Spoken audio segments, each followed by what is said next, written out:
conflict happens. Can I get an amen for that? Yes, absolutely. We get it. We understand it. Conflict happens. We live that. Some of us even more so than others. But over the next few weeks, we are going to talk about it. But the focus, and this is where the unpacking really comes in, the focus of the whole idea of conflict is a little something called shade. Now, if you find yourself basically out of school, basically college and above, you're going to have a hard time relating this, but I'm going to try to have you folks keep you up with the cool kids. All right, you're welcome. If you're not too familiar with this vernacular, don't bust out Urban Dictionary quite yet. Allow me to save you some time. But there is a term out there that I said, it's called shade. Now, when someone throws shade, anyone know what I'm talking about? I got a bunch of high school girls right here. They're like, yeah, what's up? Yeah, there we go, right? So they get it. Some of you guys know exactly what I'm talking about, right? When someone throws shade, that means that they are trash talking. Now you're getting it, right? They're trash talking. It's argument. It's a disagreement. It's frustrations with two people. It's like a public disrespect. So, for the sake of this series, we have to know, we have to understand that shade is trash talking. Write that down. Some of you guys have already forgotten that, and you're like, what are they talking about? Write it down right now, and I'm serious, write that down, because you're going to need to understand that and get that into your skulls for the next 2 weeks, okay? Shade is trash talking. Now, how many of you in here, knowing and understanding that definition, how many of you in here would actually say that sometimes you just feel like you are just surrounded by people who are throwing shade, either about you or somebody else? It's just you seem to be like surrounded by conflict at times, right? Some of you guys feel that. Anyone experience any sort of conflict this week that you just want to own right now? Whether it was about you or around you, right? If you're not raising your hand, then people are raising their hand about you because you were their conflict, okay? So take that for you, all righty? But sometimes we just find ourselves just immersed in conflict. We feel like there's shade everywhere. Enter Shadowland. See what we did there? Ooh, connections, right? There it is, okay? And shade hurts. Shade hurts. Conflict hurts. But what you know and I know is that it's inevitable. I mean, conflict happens. We already covered that. We talked about that. It just happens. And what's cool is that throughout this series, like I said, the next couple weeks, we're really going to be focusing on this whole idea and what Jesus Christ has to say when conflict comes up. And then we're even going to take an opportunity to kind of dive in and just see a little bit to how Jesus himself dealt with conflict. But allow me in this moment to go ahead and use the words of a great philosopher and artist and author of our time. So the question has to be asked, right? When it comes to the folks who are throwing shade, when it comes to the conflict, the people that are throwing shade around you, the people that are throwing shade at you, that are bringing conflict, they're making fun of you, they're being rude, they're disrespectful, all those different things, they're just filled with conflict. When it comes to those people, how do we respond? Well, I've heard it put this way. Player's gonna play. Hater's gonna hate. Baby, I'm just gonna shake it off. All righty? So, with that in mind, shake it off. All righty? That's what we have to think about. That's the end of this message. I could literally walk off right now and be like, we're good, let's go home, right? But no, we're not gonna do that. But this morning, we're gonna focus on when that conflict occurs. We're going to focus on when that conflict, the shade is thrown at the people around us, not necessarily at us directly. Sometimes we just find ourselves as just innocent bystanders in the midst of a war or a battle happening all around us. So the question is, what do you do? What do we do when you just find yourself as literally just watching it all go down? Because what you know and I know is that it is literally, there's no difference between whether you are 4 years old or 84 years old. There is no difference. Conflict within a group of people. Conflict within a group of people, it doesn't just affect the two people who are at war, if you will. It affects everyone around. And you get that. because you experience it at the office, at work. You experience it in the hallways at school, students. You get this. We see it with our friends. We see it with our family members. We even tend to see it in our neighborhoods and on social media. The truth of the matter is, shade, conflict brings tension. Write that down. Shade brings tension. And that tension that it brings has a really large tendency to begin to follow us around. And so we take it from home, and we take it to work or to school or to hanging out with whoever we hang out with and just doing the things that we normally do. And all of a sudden, we literally feel like there's conflict and shade just everywhere. A lot of times for some of us, we just feel like we just live and exist in the midst of the Shadowland. Chances are, if you're breathing, you've been there. You've experienced that. You get that. Maybe it was coworkers who literally cannot seem to get along. Or maybe it's your parents who just seem to fight all the time. Maybe it's just when you go home in your neighborhood. Maybe your neighbors are just like feeling like you're just literally walking into a war zone on your street. Maybe you find yourself, you just feel like you're just caught in the crossfire, and it makes your life an incredibly stressful place to live. Chances are it makes you feel anxious. Chances are it probably makes you feel just a little bit insecure and uncomfortable. So when conflict happens around us, even if it literally has absolutely nothing to do with us, it still affects us. It still affects us. It makes us feel uneasy. It makes us feel tense. It can keep you up at night, or it can keep you on edge at day. In other words, when it comes to the conflict in our life, we are not at peace. We're not at peace. In fact, here's what I actually believe. I actually believe that when it comes to the conflict of life, I feel like it's far more uncomfortable, far more stressful, the fights that go on with the people around us where we're just watching it happen, watching it unfold. I feel like that's far more stressful than the ones that we are actually involved in ourselves. And here's why. We can't just choose to apologize and make it go away. We can't just choose to forgive someone and call a truce. When it's going down with the people around us, we are literally just stuck. So what do you do? What do you do when you seem to be caught in a shadowland where you have literally zero control over the situation? I'll make a generalized statement here, a couple of generalized remarks. But if we've never thought about it before, most of us, maybe not you, but most people, when it comes to being caught in a shadowland where you have no control, where the conflict is just raging all around you and you're just there in the middle of it, when that happens, a lot of the times we respond in one of two ways. The first way is some of us, we try to fix it. Any fixers in the room this morning? When conflict goes on, you want to fix it. And maybe you're not sure. Let me tell you what that means. That means that even if it has absolutely nothing to do with you, it has nothing to do with us, even if we're not part of the problem, we take a heavy responsibility in solving it. We feel this emotional involvement, this emotional accountability for making sure that everything is just made right. We don't like the waves, so we try to settle them. And so for some of you, people just raise your hand, you're the fix-it people, right? That means that you're trying to save someone else's relationship a lot of the times, even though you have no idea how. Now, here's what's great about you fix-it people, right? You have incredible intentions. I mean, everything about it is all good and wonderful, but normally when you are the one who's trying to fix it, you don't really fix anything. You just end up exhausted. Am I right? Those of you fix-its, you get it. So fix it, that's the first one. The second one, flee it. Flee it. Anyone in here, you just despise conflict? Raise your hand. You run away.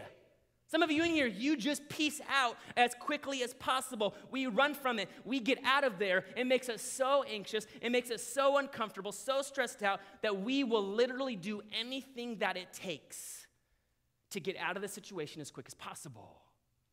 So we leave. We either leave physically, we physically remove ourselves from the situation, or we just emotionally and mentally check out.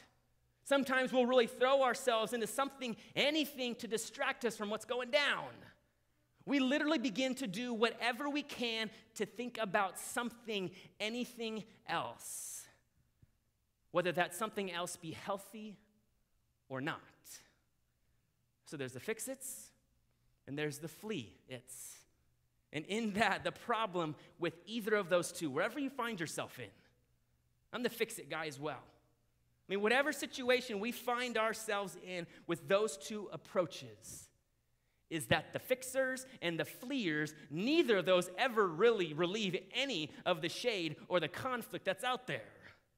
I mean, yeah, I get it. You might say it might help temporarily. Chances are it helps you temporarily and nothing else. It may help temporarily, but in the long run, we need a better, more effective solution to dealing with conflict. Here's what you know. The truth is that you are not the first person on earth to ever deal with conflict. I'm not the first person on earth to ever deal with conflict. I mean, conflict has been going on since literally the beginning of time. I mean, we see it in the Bible. You have to turn there, but in the Bible, let me tell you a story about two brothers, Cain and Abel. Cain and Abel, Adam and Eve's sons. Cain and Abel, I mean, they had this conflict that actually resulted in one killing the other. Now, some of you guys think that whoever you're fighting with fights over stupid things, right? These guys were fighting over vegetables. I mean, imagine this for a second. Just think about this. I mean, it's so weird. It's like jealousy, deception, conflict, and asparagus, right? It's like, what in the world is this? Like, this is like the dark side of VeggieTales that I never saw growing up. Like, this is like back alley VeggieTales right here. There's good money in that, I bet, right? But from that moment when one brother killed the other one over vegetables, when that happened, when Cain killed Abel, right there, it escalated from those two brothers to affecting a family. And from there, it escalated to affecting a family, to affecting a tribe of people. And to there, it escalated from affecting a tribe of people to literally affecting nations. And every single time a battle began, every single time a war broke out, you could literally be sure of one thing and one thing alone, and that is this: more people are affected by the battle than just the ones who throw the shade. More people are affected by the battle than just the ones who are throwing shade, than just the ones who are bringing about the conflict. From Cain and Abel, let's fast forward just a few thousand years. Let's fast forward to the book of John. If you have your Bibles, come up to the book of John in the New Testament, Matthew, Mark, Luke, John, Acts, Romans. That'll kind of help you out, find out where it is. Towards the beginning of the New Testament. No shame in your table of contents, but get there. Open up to 14. We'll get there in a moment. But we're going to fast forward just a few years when Jesus Christ comes into the picture. And I imagine that most of Jesus' disciples, most of Jesus' followers back then, they thought that Jesus Christ, as the Messiah, they thought that he was going to bring every conflict to an end. They just thought that he was just going to bring peace throughout the entire world to all nations forever. Like, imagine like you literally living in It's a Small World, like at Disneyland. Like, that's what they imagined it to be. Everyone's singing, everyone's happy, everyone's in harmony. It's just no disagreements. Everything is beautiful. That's what they thought. But here we have Jesus, who knew that things were going to happen a little bit differently. See, Jesus actually knew that after his death, he knew that after even his resurrection, that his friends, the people he was closest to, that they were about to be caught smack dab in the middle of a Shadowland that they could not ever even begin to imagine. They had no idea that the people that were trying to kill Jesus were the same people who would then turn it around and try to kill all of his followers as well. And so one night, Jesus and his disciples, his closest friends, they're having dinner, and Jesus began to just simply prepare them for the Shadowland ahead. And so in John 14:27, is the only verse we're reading today. This is our focal point right here. This is the instruction that Jesus gave over dinner. He says this, "Peace I leave with you, my peace I give you. I do not give to you as the world gives. Do not let your hearts be troubled, and do not be afraid." Let's just stop there for a moment. Because here's the thing. At this time, in this dynamic, in this moment right here, Jesus' followers literally could not fully understand what in the world Jesus was talking about. You ever have a conversation with someone and they just talk and you're just like, what are you talking about? I don't even know. And it's like you just smile and nod. Right? Anyone else? You get that, right? Exactly. Yes, I do with my 4-year-old daughter all the time. I don't even know what you were saying. So I literally am just going to agree and hope that no bodies, there's not going to be a body count at some point. That's just what I hope, And so in this moment, imagine disciples are like, cool, that's peace. Let's do this, man. Let's go, But Jesus' arrest, Jesus' death was literally hours away from this moment. Even though the disciples in that moment literally had no idea. They could not even begin to wrap their minds around what was going on. In that moment, I guarantee you that as time began to move, in the moments after Jesus' death, I guarantee you that these words that Jesus spoke to his disciples when they had no idea what he was talking about, I guarantee you these words came to their mind over and over and over again, because they were getting thrown into some serious Shadowlands. And here's what I think. I truly believe that what Jesus said back then is still so true today. He said, when there is conflict swirling all around us, when we're stressed and frustrated and mad and sad and afraid and angry and whatever other emotion you want to label that, when conflict is swirling all around us, Jesus is basically saying, look, in those moments, you don't have to search for my peace. You don't have to search for it. You catch that, church? He's saying you don't have to look for it. You don't have to turn things over and try to figure out where it's at. You don't have to search for peace. Jesus said it's already been given to us. You don't have to search for peace. It's already been given. You don't have to find it. It's almost as if you just have to activate it, if you will. And what's crazy is that it's not the world's idealized version of peace. It's not the world's idealized version where there's life and it's conflict-free and harmony all over the place. That's not what we're talking about. It's so much better than that. The peace that Jesus Christ is talking about, he's talking about this place that exists, literally, that no matter what is happening around you, no matter what your tendency is to do, whether you want to fix it or whether you want to run for it, it does not matter. When fixing it doesn't cut it, when fleeing doesn't cut it, Jesus is saying that his Spirit can step in and begin to immediately calm the chaos in us, no matter the shadowland that surrounds us. All in all, here's what I believe Jesus is saying. Bottom line for this morning, you can't control conflict, but you can control yourself. Church, you can't control the conflict. You can't control what people say. You can't control what people do. You can't control what people think, even though a lot of us, we want to, but you can't. You can't control the conflict. You can only control yourself. See, I firmly believe that in this day and age that we have got to stop searching for peace only as conflicts get resolved. See, a lot of times we think, oh man, when I get out of this, that's when my peace is going to come. Finally, when they stop arguing, when they stop yelling at each other, when they finally figure out what's going on in their world, when I finally figure out what's going on in my world, when everything is calm, when everything is okay, when I'm out of the Shadowland, that's when I'm going to have peace. When the conflict is resolved, that's when I'll have peace. And that is so wrong. Because what Jesus is saying is that we need to begin to find and activate that peace and the truth that God has promised to literally be with us through anything. Anything. And so here we have Jesus as he's beginning to prepare them and himself for his death. As he's preparing for his resurrection, he knew that his friends, he even knew that you and me, 2,000 plus years later, we're about to be thrown into the thickness of the Shadowland. And he just simply wanted them.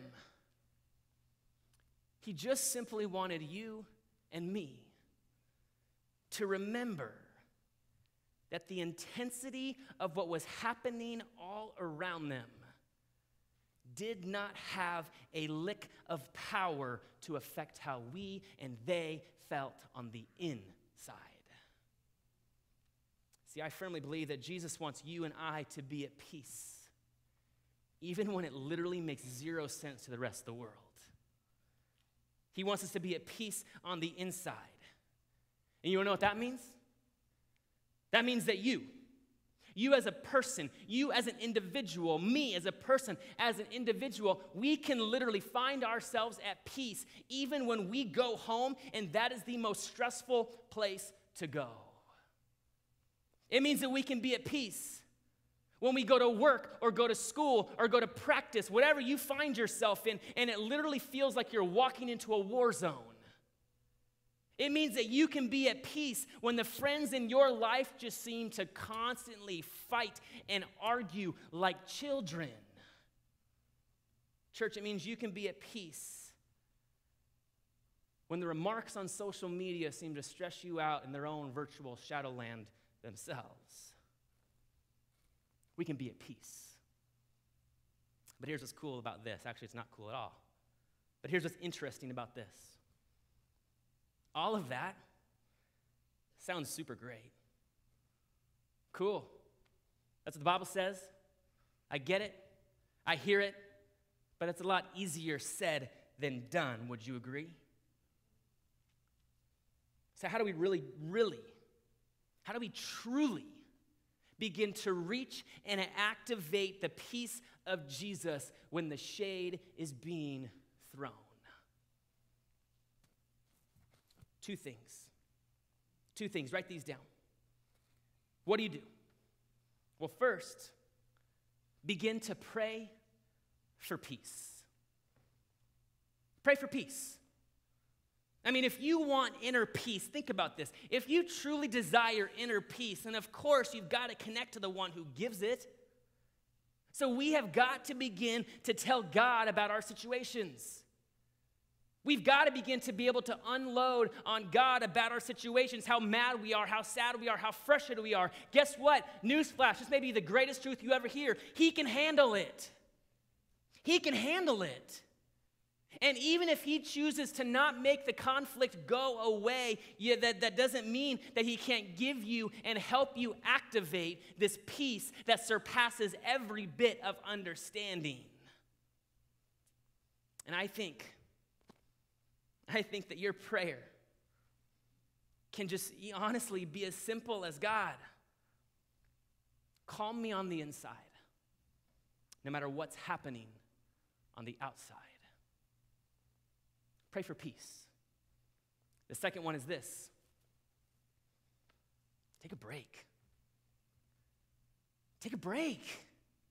I mean, when you are stuck in the middle of a Shadowland that you literally did not sign up for, when you just find yourself almost just heaved into a situation like that, I mean, take a break from worrying about it.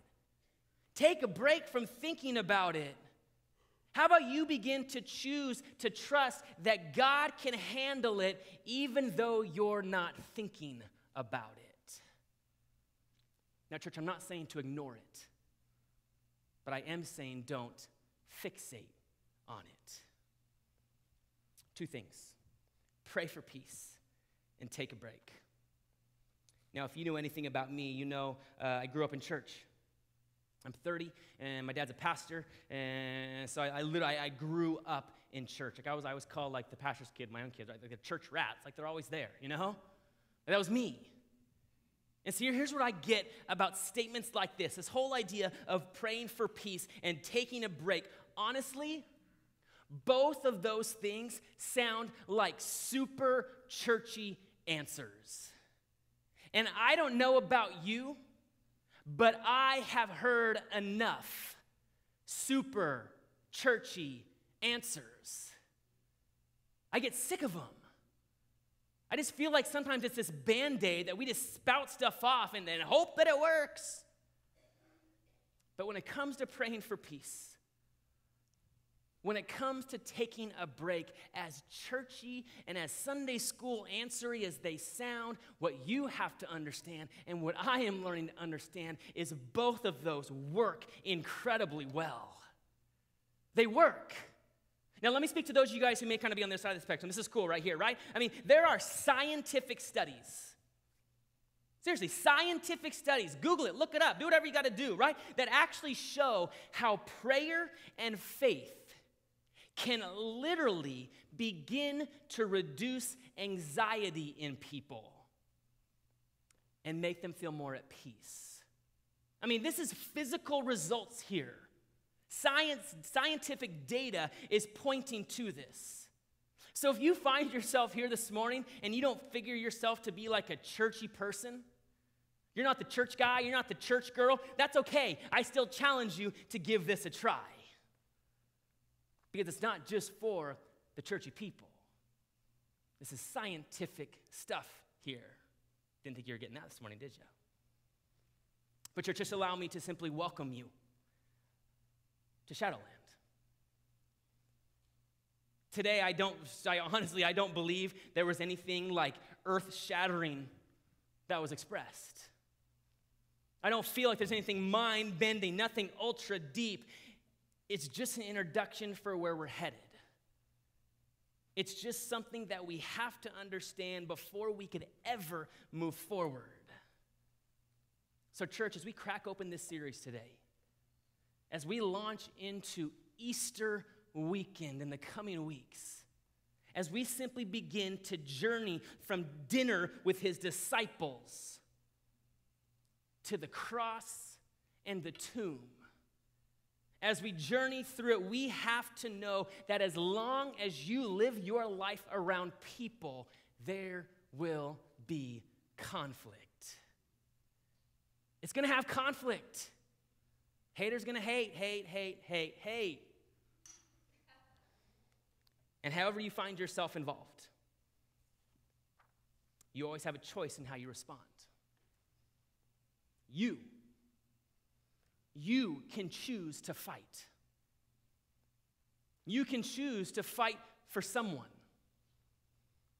You can choose to fight for relationship. Fight for peace. And today, this morning, as we close, I challenge you to open your bulletin at the very bottom. There's a question that I want you guys just to think about.